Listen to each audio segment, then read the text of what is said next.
پھر جب حج کے تمام ارکان پورے کر چکو تو مینا میں اللہ کو یاد کرو جس طرح اپنے باپ دادا کو یاد کیا کرتے تھے، بلکہ اس سے بھی زیادہ۔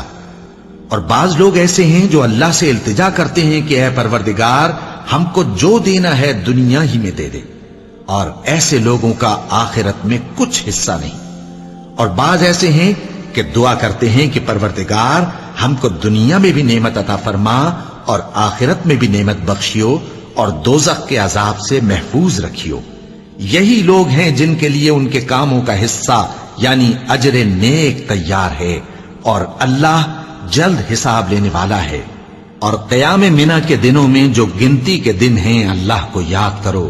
اگر کوئی جلدی کرے اور 2 ہی دن میں چل دے تو اس پر بھی کچھ گناہ نہیں، اور جو بات تک ٹھہرا رہے اس پر بھی کچھ گناہ نہیں۔